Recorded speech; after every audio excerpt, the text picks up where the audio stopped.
In what was the most thrilling NCAA Finals game of all time, Villanova outlasted North Carolina in a game that saw all sorts of drama and back-and-forth action. While Kris Jenkins basked in the glow of a game-winning shot, none of the celebration would have happened if not for an unheralded sophomore by the name of Phil Booth. His modest averages during the season wouldn't indicate he'd be the leading scorer in the finals, but that's exactly what he did to the tune of 20 points on near-perfect shooting. Villanova's deliberate 4-out offense ran through their big post man early and often, and they get exactly what they'd hoped, Booth's weak-side defender turning his head and losing track of his man. A nice skip from Ochifu finds Booth on a textbook hop for a three that rips the net. At the end of the first half, with North Carolina threatening to take complete control of his game, a key sequence unfolded. Booth tried to take his man off the dribble, gets too deep amongst the trees, and gets stripped on a nice steal. Instead of the Tar Heels racing down to take a 9-point lead before the half, Justin Jackson makes a poor decision to shoot a reverse with his right hand, and the weak shot is blocked. This allowed Villanova to race back down with enough time for Booth to attack the middle. A simple cut by his teammate in front of him distracts the defense big time, and he gets a wide open 15-footer to give Nova vital momentum heading into the locker room. Midway through the second half, Villanova runs pistol action with a handoff into an inside ball screen. Pretty good defense to cut him off and keep him in front, but the slight fadeaway by Booth gets him a sliver of daylight on the short jumper. Not long after, Villanova tries to run motion into a pick and roll, but the ball screener falls down, leaving them to freelance, and this has always been the difference in these kinds of games. Which team can find the guy to make something out of nothing? And Booth crosses Bryce Johnson and rises up for another good-looking three. With Villanova clinging to a 5-point lead, they try to run pistol on the right side, but the timing of the inside ball screen was very late. However, Booth finds a sliver and somehow gets this lefty floater over Kennedy Meeks and into the hoop. Again, when your offense breaks down, can you find someone who can step up and create a shot out of thin air? After great containment by Carolina takes away most of the Wildcats' attack, it's Booth who comes through on a nice turn back over his right shoulder, somehow getting this over Isaiah Hicks. A key stat for North Carolina was the amount of field goals they attempted compared to Villanova. However, this was inflated because they had multiple rebounds on the same possessions several times and didn't come away with anything to show for it. On the mismatch, Ochifu has to guard on the perimeter, leaving Nova vulnerable down low. This attempt to box out is not effective, allowing the putback. When Jackson goes to the hole, he misses a teammate wide open for the layup, and it's tremendous fight by the whole Villanova team to deny Meeks this putback. On this bad miss of a jump shot, this one is not about textbook boxing out, it's whoever can corral that ball first. It ends up in Carolina's hands, and there might have been a little bop on the head, and Villanova gets after it, forcing the jump ball, which they recover. Towards the end of the game, after this incredible block at the rim, the Heels sprint back down in a hurry to cut into the lead. The baseline drive forces a rotation, nobody is there to pick up Hicks, and listen to this.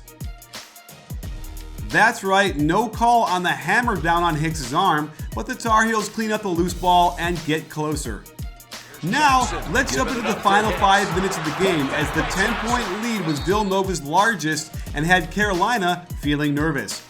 They run textbook UCLA high post, with the guard making the UCLA cut off of the high post, the weak side guard stepping out high, and the weak side forward running short 17, but it's very, very well defended. There wasn't much side-to-side action with Villanova's offense, as they got pretty stagnant down the stretch. And as this pick and roll gets contained nicely, Archie Diacono makes the wrong read. With plenty of time on the clock, he has a swing pass to the wing, but instead tries to force it to the roll man, and it gets turned over. I like the man-to-man press to get pressure on Villanova and speed them up, but Nova is too disciplined to take the bait, and this becomes an 18-second possession. They break into pistol action on the right side. I feel like the inside ball screen should be set closer to the right sideline. Great help from Hicks on the weak side, and the shot is blocked to their teammate. What's interesting about Villanova's 4-out is that it's a 2-guard front with a high post, which makes me think they're going to do some cool Princeton action. However, they spread the floor and attack off the dribble much more than Princeton would. Watch the textbook help and recover as Hicks stunts at the ball defender, not helping one pass away, and it causes Booth to hesitate just enough for his defender to get back in position. The defense swarms, and they get the ball back pretty rudely. Down 6 with the clock running, Carolina attacks quickly, and in transition they catch Booth staring at the ball, reaching in and helping one pass away, giving up a wide open 3 to cut the lead in half. Villanova wants to run plenty of clock, but they run the risk of playing not to lose instead of attacking open opportunities, like this roll that Ochifu is too slow to exploit. The offense dies on the vine, again needing someone to bail them out with some sort of incredible move, and here comes Phil Booth again with the attack on the catch, catching Carolina not in the correct position to deny middle penetration. That said, the defense more than recovers to pressure this shot, but somehow, improbably, Booth not only gets the shot off, but gets it to go in. After the ref shows great eyes to spot the push-off on the rebound, Jackson misses both of these crucial free throws. Nova runs horns with a 5-point lead, opting for the pick and roll initiation, and this is supposed to lead to a quick swing for a seal in the post by Ochifu, but this is fantastic defense to deny the swing pass and take away the thrust of the offense. With the clock winding down, they try a post-up at the 3-point line and a pretty ridiculous foul call. But ball don't lie as he misses both free throws, and Carolina hurries down and inexplicably runs 0 offense. They stand around and watch Joel Berry take an ill-advised twisting runner jumping off the right foot and shooting with the right hand. Villanova then realigns itself so they can attack with Ochifu on the left block. However, watch Berry run to double team the guard position, which in turn forces Justin Jackson to rotate up. The benefits to a read and react offense are exactly that. Hart reads that he's free to get to the rim, and Jenkins reacts with a bullet pass that gets him free throws, but Hart can only make one. North Carolina's offense was pretty rote and not read and react. Watch the switch on the simple down screen. This just about gets the steal, which would have probably ended the game with a pick 6, but Ochifu contains on the pick and roll, and a great rotation by Bridges knocks this shot out of bounds. In one of the oldest out-of-bounds plays in the book, a simple pass to the top into a pin down for the inbounder catches Villanova a step behind. They read it and want to steal the pass, but Hart doesn't get there in time, and Bridges had run smack dab into the screener, giving up a quick 3. On this possession, we see the Carolina trap in action, and this time, Archie Diacono has a pass back to the top or the wing, but instead tries to hook pass it to Ochifu. Does it get tipped? It's unclear, as it sails wildly out of bounds, leaving the Nova guard to argue his case to the refs. Good Carolina offense here to cross-screen and force the switch, a mismatch with the guard on a big. Mistake to gamble for the pass on the outside, but Archie Diacono is too small to have much effect. Nova runs horns again and miss Ochifu ducking in with deep post position. The offense completely loses its purpose, and they have to rely on Booth to create on his own. However, this is where Tar Heel fans went nuts. Sports fans, before we go over the key foul call against Hicks for North Carolina, I wanted to bring in Ronnie Nunn, who was a veteran official for 19 years in the NBA, and also was 5 years ahead of the officials and 3 years as director of development for the NBA, and he knows his stuff. So Ronnie, I'm really glad to have you come in here and weigh in on this crucial play that happened in the last minute of the finals game. What do you see here? Do you think this should have been a foul? You know, I don't think it should have been a foul, and I realize it was a tough play, but sometimes an official, it may look a little odd, but when you're looking at big and small, there are advantages in the official's eyes of what he can actually see on the play. He doesn't have to be as quick in the response. He wants to be sure in the response, and I thought the response was a little too quick with the player Booth not being able to really get through anywhere. He was just over encompassed by a big man, and he shot the ball really up into his arms. And matter of fact, he got the big man Hicks actually got his hand on the ball, and maybe the official thought there was an arm involved there, but I think some of the replays reveal that it was more ball than anything else. So are we worried about a possible travel here as he pivots? It's a right foot turn. In theory, the way I understand it is he needs to jump off of both feet at the same time on that turn for a travel to be called. And it comes up a little bit, but what are your thoughts on that? Well, there's a little bit of a slide. And I think when you're talking about real time, this is not the travel somebody is going to get, because I guarantee you somewhere in the 40 minutes of play, that travel look is probably happening a lot more often. This one, as a matter of fact, is really, really, really slight. And it's almost normal. People are looking at the waist up. They're not really catching the feet. Now, if it was an overt travel where he really slid or picked up his foot to get another step to make this pivot turn, then yes, then we should be calling a travel. But this was so slight, I wouldn't even mark it as, I would just mark it as acceptable for the situation and the time, and the time of the year in which we're dealing with travels.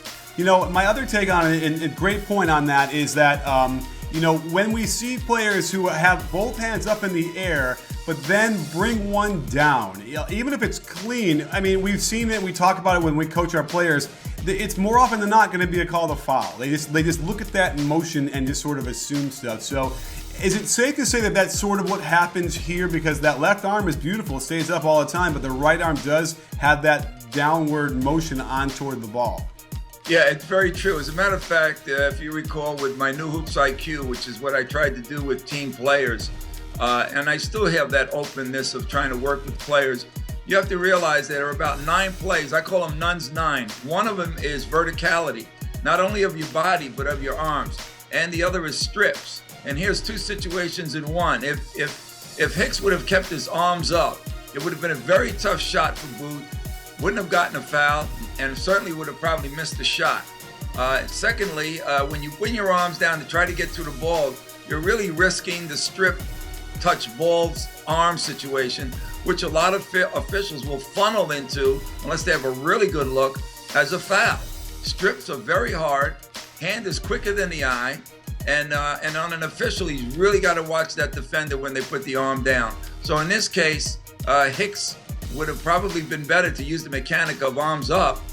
Tough shot to beat anyway. I mean, again, big, small. And as a result, he gets caught on a play, which he actually gets cleanly, more clean than anything else. Might have been some body or arm, more clean than anything else. And then he gets hit for a foul, and the man goes to the line for 2. So all of these little dynamics of the game affect officiating, player, intellect, and all these type things. So yes, you're right. Better not to try for a strip there and go for the ball. Just change the trajectory of the shot. Absolutely. Well, thanks for your insight. Terrific stuff. And I'm looking forward to our next show of Court Call. Glad to spot in here on a great moment in the game, but there are moments like this, and we have to live with them. Absolutely. Thanks.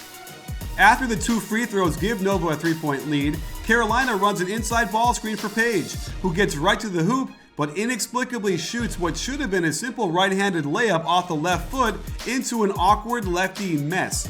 But he makes up for it with this incredible play to rip the ball away and get it to go back in somehow amongst the trees. Carolina tries to take the foul in the backcourt but is not awarded one, so the clock ticks down even further before they can finally get the call. 13.5 seconds is plenty of time for them to set up a shot, so they shouldn't be too worried after the Wildcats hit both free throws.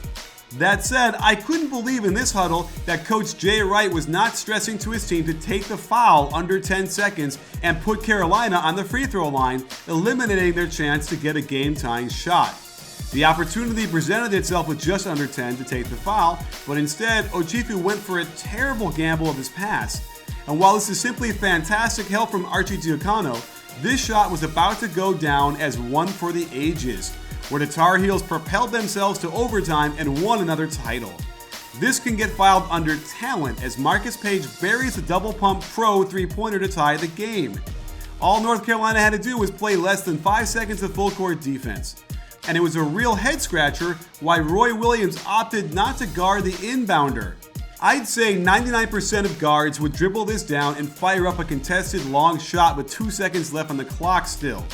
But Archie Diacono plays this perfectly, Kris Jenkins trailing him the whole way, while his man is completely sleeping in the middle of the lane, not guarding anybody. How this breakdown occurred, I have no idea, but it gave us the most exciting finish of all time as Jenkins rises up and drops this game winner through the hoop. This was an incredible win with tremendous shooting from the Wildcats, and while Tar Heel fans will feel the sting of disappointment for a long time, at least they can say their team participated in the greatest NCAA final we've ever seen.